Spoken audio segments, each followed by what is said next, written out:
বন্ধুরা good morning. আজকে হচ্ছে রবিবার আর এখন বাজে 8:30। তো বুঝতেই পারছো ছেলে যাওয়ার পরে আমি আরও ঘুমিয়ে গেছিলাম। তো তারপরে আর কি এখন ফ্রেশ হয়ে নিয়েছি, এখন যাচ্ছি। রবিবার দিনটা একটু রেস্ট নিয়ে নিলাম, শরীরটা কালকের থেকে একদমই ভালো যাচ্ছে না, তো তার জন্যই। তবে এখন অনেকটা ফ্রেশ লাগছে। এখন বাইরে গিয়ে 1 কাপ গরম গরম চা খেতে পারলে আরও ভালো লাগে। তো চলো ভিডিওটা দেখতে থাকো। আর আজকের ভিডিওটা এখন থেকে শুরু করলাম, আশা করছি আজকের ভিডিওটা তোমাদের ভালো লাগবে। আচ্ছা, রেডি হয়ে গেছে আরেকজনও, এসো একবার। Good morning. ও অবশ্য ছেলেকে দিতে গেছিল, অনেকটাই সকালে উঠেছে। সকালে বাজারের ব্যাগ হাতে চলে এসেছে। রবিবার তো আমি বলছিলাম বাজার যাবো না, অনেকখানি কাজ রয়েছে, যেহেতু লেট হয়ে গেছে আমার সবেতেই। বলছে চলো আজকের দিনটা একটু না হয় রেস্ট নিয়ে নিই, একটু বাজার করার অভ্যেসটা শিখিয়ে দিই, তাহলে আমার লোডটা কমবে। সেই তো চলো ভিডিওটা দেখতে থাকো।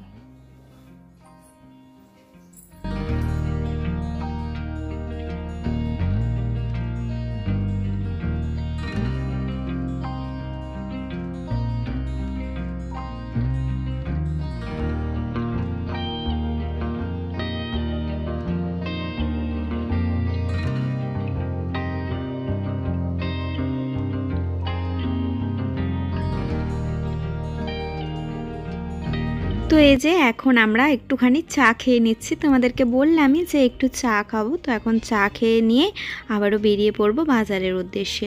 হাতে খুব একটা বেশি সময় নেই, আর আজকে রয়েছে মাছ নেওয়ার, কারণ অনেক দিন যাবত আর কি একটু ভালো রকমের মাছ খাওয়া হয় না, তার জন্যই। সামনের মার্কেটটাতে ওই ইলিশটাই পাওয়া যায় যা এখন আর কি, আর চিংড়িটা মাঝে মধ্যে পাওয়া যায়। তাছাড়া এরকম নর্মাল যে মাছগুলো সেগুলোই পাওয়া যায়। তো এখানে আসলে বিভিন্ন রকমের মাছ পাওয়া যায়। এই যে এগুলো ইলিশ নয় কিন্তু, হ্যাঁ এগুলো চন্দনা মাছ। তো একটু দেখে নিতে হবে, ওই আমরা কম দাম দেখে যদি নিয়ে নিই তাহলে কিন্তু খুব মুশকিল, কারণ ইলিশ আর চন্দনার একটা ফারাক রয়েছে। আমি দেখলাম যেটা, ইলিশটা হচ্ছে একটুখানি চওড়া আর কি মাছটা, আর চন্দনাটা একদমই সরু টাইপের মাছটা। তো এটা কিন্তু লোকাল মার্কেট থেকে নিয়েই এরা ইলিশ নামে বিক্রি করছে। তো যাই হোক, একটু ভাবনা চিন্তা করেই মাছের দোকানে এসে মাছ নিতে হবে, কারণ এখন কিন্তু সব কিছুরই ডুপ্লিকেট বেরিয়ে গেছে, তো তার জন্যই। আর এই যে এখানে নিলাম পমফ্রেট মাছ, আরও 2-1 রকমের মাছ নিয়েছি, যা তোমাদের সাথে বাড়িতে গিয়ে শেয়ার করব। আর এর পরের থেকে ভেবেছি যে এখান থেকেই সাপ্তাহিক মাছটা নিয়ে যাব। এরকম সবজি তো আমরা এখান থেকে নিয়েই যাই, আর তাতে কিন্তু আমাদের 1 সপ্তাহ আরামে চলে যায়। তো অনেক রকমেরই সবজি, আর আজকে বলতে পারো আরও অনেক সবজি নিয়েছি। মানে এই শীত ঠিক আসবো এই সময় থেকে পুরো শীতকাল এত সবজিতে বাজার ভর্তি থাকে, কোনটা ছেড়ে কোনটা নিয়ে। আর এখন তো সিজনাল বলে কোনো কিছুই নেই, সব সিজনে সবটা পাওয়া যায়। আর এই যে টমেটোগুলো দেখেও বেশ অনেকখানি টমেটো নিয়ে নিয়েছি। সত্যি অনেক তরতাজা থাকে এই মার্কেটে আসলে। এটা হচ্ছে বাঁকুড়া চক বাজার। যারা বাঁকুড়াবাসী তারা তো অবশ্যই জানবে, আর এরকম লোকাল মার্কেটের থেকে কিন্তু অনেকটাই কম দাম। তো এরপরে আর কি যাওয়ার পথে খিদে পেয়ে গেছিলো আমাদের, অনেকটাই দেরি হয়ে গেছিলো, 10টা মতো বাজে তো এখন। আর তার জন্য ভাবলাম বাড়িতে গিয়ে আর কিছু করে খাওয়ার মতো না, শরীরের শক্তি একদমই নেই। তো তার জন্যই এখান থেকে আমরা দই বড়া নিয়ে নিলাম। আর এখন তো সেরকম একটা তেলে ভাজা বা এই ধরনের কিছু তো খাই না সকাল দিকে, যেহেতু হেলদি একটা লাইফস্টাইলের মধ্যে দিয়ে যাচ্ছি। তবে হেলদি লাইফস্টাইলে যে কতটা ভালো গুণাগুণ সেটা তোমাদেরকে আমি বলে বোঝাতে পারবো না। আমি তোমাদের সাথে শেয়ার করব খুব শীঘ্রই আমাদের লাইফস্টাইল রুটিন।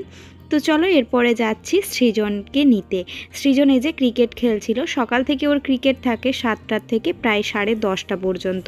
আর কি বলো না, প্রতিবারেই বলে যে মা আমাকে তুমি নিতে আসবে, আর প্রতিবারে আমার সময় হয়ে ওঠে না, তো তার জন্য আমি যেতেও পারি না। কিন্তু এইবারে যেহেতু আমরা অন দ্য ওয়ে ছিলাম, তো ভাবলাম যে না আর বাড়ি যাব না, তাহলে ওকে নিয়ে একেবারে যাই। আর এই যে এই জায়গাটা তোমাদের সাথে একটু শেয়ার করলাম আজকে।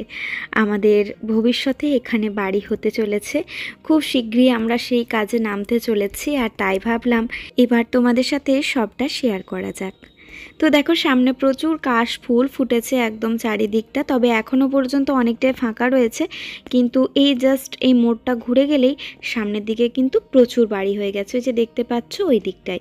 আর মাঝখানে রয়েছে একটা ফুটবল গ্রাউন্ড, আর তার পাশে আর কি আমাদের জমিটা। তো আমরা যতদিনে বাড়ি করব ততদিনে আশা করছি আরও অনেকেই বাড়ি করে নেবে, আর নিজের বাড়ির একটা অন্যরকমেরই আনন্দ, তাই না? তো ভাবছি খুব শীঘ্রই সেই কাজে আমরা নামবো, আর তোমরা আমাদের সাথে থাকলে অবশ্যই সেই জার্নিটা তোমাদের সাথেও শেয়ার করব।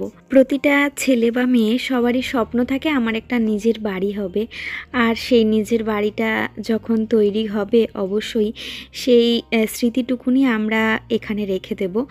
কারণ যদি ইউটিউবে এই চ্যানেলটা আমাদের ভবিষ্যতে থাকে, আমাদের বয়স বেড়ে গেলেও কিন্তু আমরা এই ছোটোখাটো জিনিসগুলো দেখে নিজেদের মনকে আনন্দিত করতে পারবো, তাই না?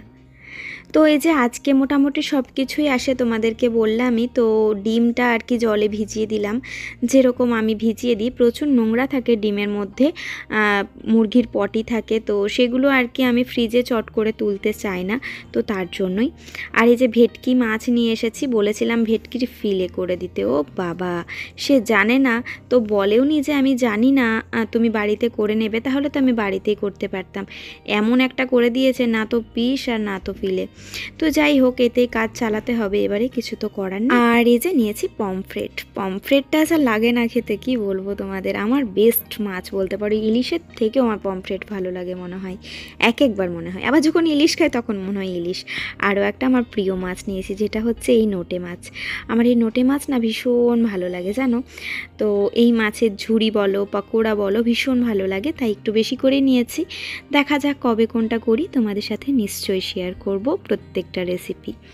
তো এই মাছগুলোর মধ্যে আমি একটু করে নুন হলুদ মাখিয়ে এটা রেখে দিচ্ছি। তাহলে কি হবে জানো তো, নুনটা না মাছের মধ্যে ঢুকে থাকবে। তো যখন আর কি আমরা মাছটা ভাজবো তখন আগের থেকে যদি আমরা নুনটা মাখাতে ভুলেও যাই, বা মাছ যখন ফ্রিজে থাকে তো বরফ ছাড়তে তো বেশ খানিকটা সময় লেগে যায়, আর তারপরে হয়তো হলুদ মাখানো থাকলে নুনটা মাখাতে যদি মিস হয়ে যায় কোনোভাবেও, বা চট করে মাখিয়ে আর সাথে সাথে কিন্তু কড়াইয়ে দিলে সেই টেস্টটা আসে না। তাই যদি একটুখানি নুন মাখিয়ে রাখা যায় তাহলে কিন্তু ম্যারিনেশন অলরেডি হয়ে থাকছে, তাই মাছের স্বাদ কিন্তু অনেকটাই বেড়ে যায়। তো এর জন্য এইভাবে আমি নুন মাখিয়েই কিন্তু মাছটা রাখি। আর এই যে ভেটকিটাকে আমি দুভাগে ভাগ করে নিলাম, একদিন করব ভেটকি মাছের ঝোল, আর একদিন করব ভেটকি মাছের ফিশ ফ্রাই। তো এটা ছেলের জন্য করে দেবো একদিন আর কি, ওকে বলেছি যেহেতু, তার জন্য দুভাগে ভাগ করে রেখে দিলাম। তাহলে সুবিধা হবে, যেদিন যেটা রান্না করব সেদিনে সেই কন্টেনার বের করে নিলেই রেডি হয়ে যাবে। তো চলো এগুলোকে এখন আমি ফ্রিজের মধ্যে তুলে দেব, আর তারপরে আর কি আজকে রান্না বান্না হবে। তো আজকে রান্না বান্না আর এই ভিডিওর মধ্যে তোমাদের সাথে শেয়ার করব না, তাহলে ভিডিওটা অনেকটা বড় হয়ে যাবে, আর ভিডিওটা আজকে একটা টপিকের ওপর হচ্ছে, তার জন্যই আর কি। আর এদিকে ভেটকি মাছের কাঁটা আর ভেটকি মাছের যে মাথাটা সেটা কিন্তু আমি আলাদা করে রেখে দিয়েছি। তো ব্যাস সেগুলোকে এখন ফ্রিজের মধ্যে জায়গা করারই পালা। তো চলো দেখি কতদূর কি জায়গা করতে পারি, সেটা তোমাদের সাথে শেয়ার করব অবশ্যই। পুরো লাইন দিয়ে এক সপ্তাহের জন্য মাছ রেডি হয়ে গেছে, আর ডিমও তো আনা হয়ে গেছে। এক সপ্তাহ এখন একদম নিশ্চিন্ত। আর ডিপ ফ্রিজের মধ্যে টুকটাক কয়েকটা জিনিস ছিল যেগুলোকে বাইরে বের করলাম, যেরকম হচ্ছে বরফের ট্রেটা ছিল, তারপরে এটা ওটা নানা রকমের ছিল আর কি। আর তার জন্য সেগুলো বের করতে অনেকখানি সময় লেগেছে। তবে আমার ফ্রিজটার একটা বিশেষত্ব রয়েছে, যে আমি যদি ডিপ ফ্রিজে কিছু না রাখি তাহলে কিন্তু ফ্রিজটাকে অনেকটাই কমে দেওয়া যায়, আর সেই ক্ষেত্রে কিন্তু ফ্রিজের ভেতর বরফ জমবে না, জানো তো। আর এটা হচ্ছে আগের থেকে চিকেন রাখা ছিল, তো সেই চিকেনটারও জায়গা হচ্ছিল না। যাই হোক, এদিক ওদিক করে কোনো ক্রমে আর কি ম্যানেজ করে নিতে পেরেছি। তো কালকেই তো একরকমের মাছ শেষ হয়ে গেলে আবারও কিন্তু ফ্রিজটা ফাঁকা হয়ে যাবে। আমি এই টুকটাক জিনিসগুলো তোমাদের সাথে শেয়ার করি, আর আশা করি তোমাদের এগুলো ভালো লাগবে। যদি ভালো লেগে থাকে তবে ভিডিওটায় অবশ্যই একটা লাইক করো, আর তোমাদের সুন্দর সুন্দর কমেন্ট আমাকে পরবর্তী ভিডিওর জন্য অনেকটা মোটিভেট করে।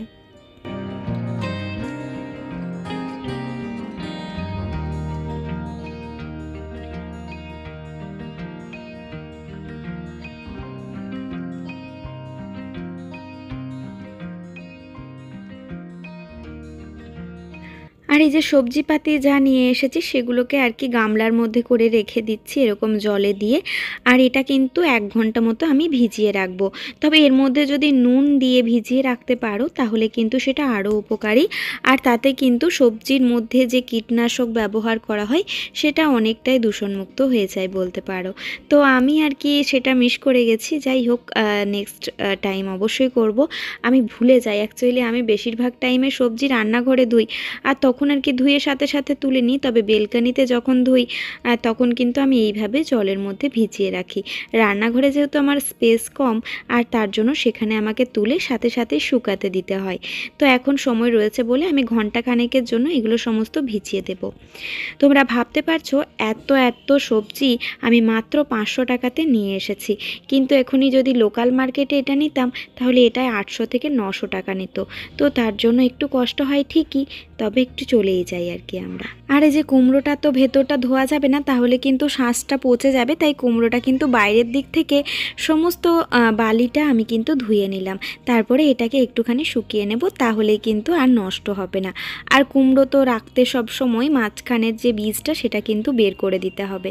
আর এই যে লঙ্কাও নিয়ে এসেছি বেশ অনেকটাই আর কি। তো এটাতে তো 1 সপ্তাহ নয়, প্রায় 2 সপ্তাহই চলে যাবে। আসলে খুব শিগগিরই কলকাতা যাব, তো তার জন্যই এই সপ্তাহ সম্ভবত তারপরের সপ্তাহে। তো যখন যাব তোমাদের সাথে অবশ্যই শেয়ার করব। খুব ইচ্ছে রয়েছে তোমাদের সাথে যেন দেখা হয়ে যায়, এই আর কি।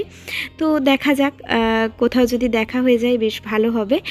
তোমাদের সাথে সাক্ষাতে কথা বলতে আমার আরোই ভালো লাগবে। তো কলকাতা থেকে কে কে আমার ভিডিওটা দেখছো অবশ্যই কিন্তু কমেন্টে জানিও।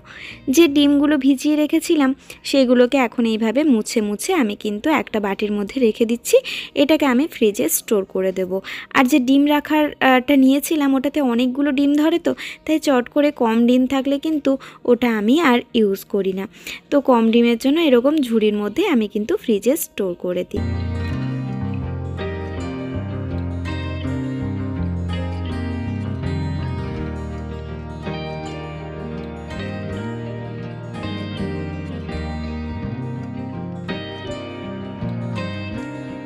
ঘন্টা খানেক আর কি সবজিগুলো ভেজার পর আমি এইভাবে সবজিগুলোকে কিন্তু দুটো চাদর বিছিয়ে তার মধ্যে শুকাতে দিয়েছি। কারণ যদি এরকম টেবিল থাকে টেবিলের মধ্যে দেওয়াই বেশি ভালো। আমার তো সেরকম কোনো স্পেস নেই, তো তার জন্য আমি কিন্তু এই বিছানার মধ্যে সবজিটাকে শুকাতে দিই। আর ওই চাদরের মধ্যে কিন্তু জলটা শুকিয়ে যায়। এরপরে বড় ধরনের যেই সবজিগুলো রয়েছে সেগুলোকে আমি এই ট্রেটার মধ্যে ডাইরেক্ট রেখে দিচ্ছি। আর ছোটোখাটো যে ধরনের সবজিগুলো থাকে সেগুলোকে কিন্তু আমি কন্টেনারের মধ্যে রেখে তারপরে রাখছি। তো তাহলে কিন্তু সবজিগুলো বেশ তরতাজা আর ভালোই থাকে। সবজিটা চেষ্টা করতে হবে এক একটা সবজি এক একটা কন্টেনারে আলাদা করে রাখতে, তাহলে কিন্তু একের জন্য আরেকের বিপদ হবে না, এই আর কি। তো এই যে তারপরে আমি নিচে আর কি দেখলাম যে জায়গাটায় কুলিয়ে যাচ্ছে, তো তার জন্য নিচটাতে এই যে ওপেন সবজিগুলো সেগুলো রেখে দিলাম। আর যেগুলো কন্টেনারের মধ্যে সেগুলো আর কি ওপরটায় রেখে দিলাম। একটু কুলিয়ে গুছিয়ে রাখলেই সুন্দর কিন্তু সমস্ত জিনিসই ধরে যাবে। আর এই দুটো বক্সকে আমি কিন্তু ট্রের মধ্যে করে রেখে দিচ্ছি। লেবু রয়েছে, কামরাঙা রয়েছে। লেবুটা সবসময় কিন্তু যে কোনো বক্সের মধ্যেই এয়ার টাইট বক্সের মধ্যে রাখাটা দরকার, তাহলে লেবু কিন্তু অনেক দিন পর্যন্তই ভালো থাকে। তো ব্যাস চলো, মোটামুটি সবজি রাখা রেডি। বাকি রয়েছে পুঁই শাক। পুঁই শাকগুলোকে কিন্তু আমি ছোট ছোট করে কেটে নিয়ে এয়ারটাইট বক্সের মধ্যে রাখছি। যে কোনো ধরনের শাকই কিন্তু এয়ারটাইট বক্সে রাখলে অনেক দিন পর্যন্তই ভালো থাকবে। আর যেহেতু মানুষজন কম আমরা, তো তার জন্যই কিন্তু এইভাবেই আমি স্টোর করে থাকি। লঙ্কাগুলোর তলায় আমি একটা টিস্যু পেপার দিয়ে দিয়েছি, ধনে পাতাতেও সেম দিয়েছি। আর বরবটিগুলো এইভাবে পিস করে করে কেটে নিয়েছি। তো ব্যাস সব কিছু সুন্দর করে অ্যারেঞ্জ হয়ে গেছে। এগুলো এখন ফ্রিজে রেখে দেব। আজকের ভিডিওটা কেমন লাগলো বন্ধুরা অবশ্যই কমেন্টে জানিও। আর যদি তোমাদের ভালো লেগে থাকে একটা লাইক ঝটপট দিয়ে দাও, শেয়ারও করতে পারো তোমাদের কাছের মানুষদের সাথে। যারা এখনও পর্যন্ত চ্যানেলটাকে সাবস্ক্রাইব করোনি তারা অবশ্যই ঝটপট করে চ্যানেলটাকে সাবস্ক্রাইব করে দাও। দেখা হবে তোমাদের সাথে আবারও পরবর্তী ভিডিওতে। ততক্ষণের জন্য সবাই খুব ভালো থেকো, সুস্থ থেকো, সাবধানে থেকো। আর অলওয়েজ আমাকে এইভাবেই সাপোর্ট করতে থেকো, যেন আমি পরবর্তীতেও এরকম সুন্দর সুন্দর ভিডিও তোমাদের সাথে শেয়ার করতে পারি। তো চলো বন্ধুরা, আজকের মতো এখানে tata, bye bye, good night.